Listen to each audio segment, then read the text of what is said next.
Olá, está começando o Boletim Coronavírus. Eu agradeço a sua companhia e audiência. A Agência Nacional de Vigilância Sanitária, Anvisa, determinou o recolhimento dos 25 lotes da vacina Coronavac que foram interditados de forma cautelar no início de setembro. Na nova resolução, a agência afirma que a decisão foi tomada após a constatação de que os dados apresentados pelo laboratório chinês não comprovam a realização do invase em condições satisfatórias de boas práticas de fabricação. A vacina é produzida pela Sinovac em parceria com o Instituto Butantan. No dia 14 deste mês, o Instituto anunciou que os lotes seriam substituídos por vacinas prontas. Ao todo, a Anvisa interditou mais de 12 milhões de doses que foram produzidas pela Sinovac na China, em uma fábrica não inspecionada e aprovada pela agência. Desse total, o estado de São Paulo aplicou 4 milhões de doses. O número corresponde a cerca de 19% de 21 milhões de doses da Coronavac aplicadas no estado ao longo de toda a campanha de vacinação contra a Covid-19. O governo de São Paulo defende a segurança e eficácia do imunizante e afirma que o estado não registrou nenhuma intercorrência com as vacinas da Coronavac aplicadas de lotes que foram suspensos. O Paraná vai começar a vacinar adolescentes de 12 a 17 anos com comorbidades e jovens de 17 anos sem comorbidades. O anúncio foi feito pelo governador Carlos Massa Ratinho Júnior. Segundo a normativa, a campanha para aqueles com alguma comorbidade vai acontecer em ordem decrescente e levando em consideração deficiências permanentes, gestantes e puérperas, indígenas e privados de liberdade. Os municípios devem utilizar doses remanescentes da reserva técnica exclusivamente do imunizante Pfizer-BioNTech, considerando que não houve ainda repasse de doses destinadas para este público por parte do Ministério da Saúde. A vacinação para adolescentes com 17 anos sem comorbidades começa na próxima terça-feira, dia 28 de setembro. Ainda sobre o Paraná, o governo do estado liberou a partir dessa semana a realização de eventos em espaços abertos com até 5 mil pessoas.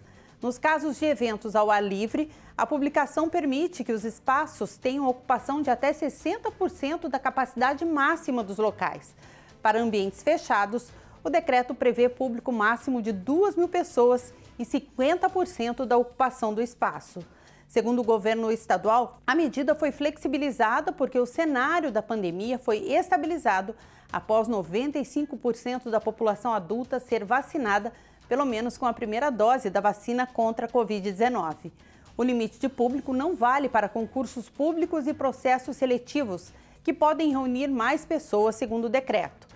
O documento também prevê que a Secretaria Estadual da Saúde regulamente as regras para a realização de eventos esportivos. No Ceará, os torcedores estão contando os dias para voltar a assistir aos jogos de forma presencial. E essa possibilidade está cada vez mais próxima. O governo do estado anunciou a autorização de evento teste com público na Arena Castelão, em Fortaleza.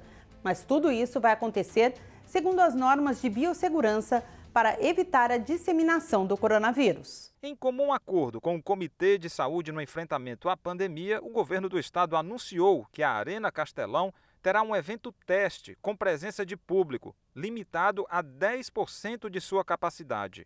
A liberação com segurança seguirá algumas regras, como a exigência de o torcedor apresentar o cartão com as 2 doses da vacina tomadas, o uso obrigatório de máscara e verificação da temperatura na entrada para o estádio. A Federação Cearense de Futebol vai organizar, junto com os clubes, uma logística para que o torcedor possa ir ao estádio tranquilamente.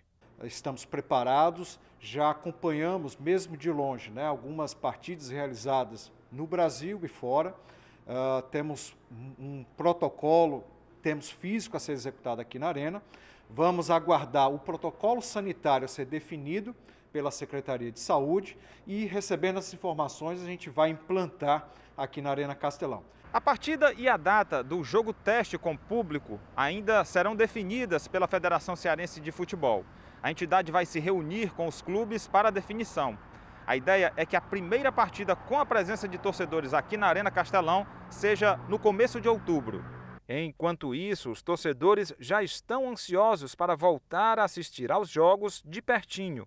vibrar com as emoções do Clube do Coração, sem esquecer de continuar ganhando o jogo contra um vírus perigoso. A gente não está livre ainda não dessa doença, viu? Tem que ser com cautela, nasce na doida não, como o povo quer, não pode não, tem que ser com cautela. A obesidade é um fator de risco para casos graves de Covid. É o que você vai ver na reportagem agora. Estudos realizados em mais de 70 países apontam que as pessoas obesas têm o risco de morte aumentado em 48% por complicações da Covid. Ter um índice de massa corporal superior a 30 corresponde a uma taxa de 110% de chances de hospitalização. E desses casos, 75% podem precisar de internamento em UTI. Nós temos alguns fatores que tornam a obesidade o principal fator de risco para o Covid. Inicialmente, o tecido gorduroso serve como um depósito do vírus. Um outro fator é que o paciente obeso, geralmente tem uma capacidade ventilatória pulmonar menor, devido à obesidade muitas vezes se concentrar na região abdominal.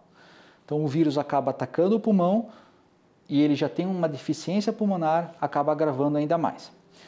A maior parte dos pacientes obesos apresentam doenças associadas, que são as chamadas comorbidades. Então, são pacientes mais graves.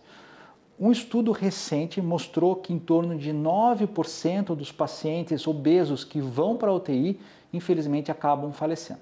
Comorbidades como obesidade, hipertensão e diabetes precisam de um olhar mais atento em meio à pandemia. Essas doenças tendem a agravar os sintomas causados pelo coronavírus. A principal dica dos profissionais é adotar hábitos saudáveis. Nós sabemos que agora, em época de pandemia, a alimentação acaba entrando aí como um dos desfechos principais aí para ajudar na melhora. Falando um pouco sobre alimentação relacionada à Covid, é muito importante adequar alimentos que auxiliem na questão da imunidade, auxiliem na questão de uma melhor saúde corporal, além de tudo, lembrando sempre de aliar uma atividade física sempre. A agência de saúde norte-americana National Institutes of Health anunciou o início de um novo estudo para descobrir o porquê dos sintomas de Covid-19 permanecerem por muito tempo em alguns pacientes. A primeira teoria da pesquisa é de que o vírus desencadeia uma reação autoimune do organismo. Com isso, sintomas como falta de ar, fadiga, perda de olfato e dores musculares persistem.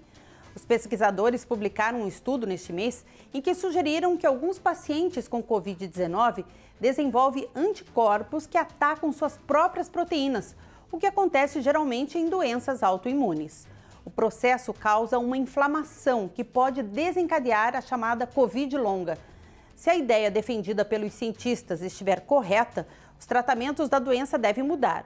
Medicamentos para pressão arterial, por exemplo, podem ser usados para combater a inflamação. Além disso, as vacinas contra o vírus ajudam a aliviar os sintomas. Tramita no Senado um projeto que permite a dedução no imposto de renda das pessoas físicas e jurídicas que doarem recursos ao Sistema Único de Saúde para a compra de vacinas contra a Covid-19.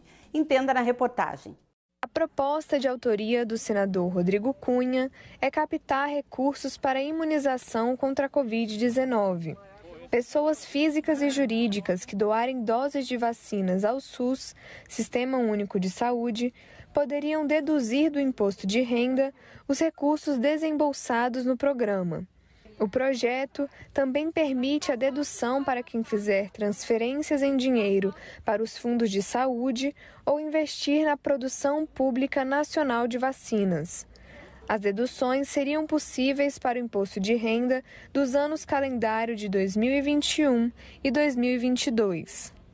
A ideia do senador é complementar a lei já aprovada no Senado, que, entre outras medidas, autorizou empresas a comprarem diretamente vacinas contra a Covid-19, desde que sejam integralmente doadas ao SUS. A proposta agora está em análise na Comissão de Assuntos Econômicos do Senado. Para o economista Paulo Clias, no entanto, a isenção não se justifica. O problema maior é o seguinte: a dedução, a isenção de imposto de renda, ela é um recurso público Quer dizer, se a empresa ou a pessoa física não tivesse acesso a essa dedução, ou a essa isenção, esse imposto devido já estaria nos cofres do Tesouro Nacional. Tá certo? Quer dizer, então, ele não pode ser tratado como um recurso da empresa, por exemplo. Pegar recurso que já é público, como eu digo, da isenção e da dedução, e deixar as empresas privadas ou as famílias, as pessoas, comprarem as vacinas ou aplicarem as vacinas do jeito que quiser, não me parece que é correto. Nós já temos o Plano Nacional de Imunização no Ministério da Saúde, nós temos o Sistema Único da Saúde. O Boletim Coronavírus está terminando, mas você continua com a nossa programação. Até a próxima!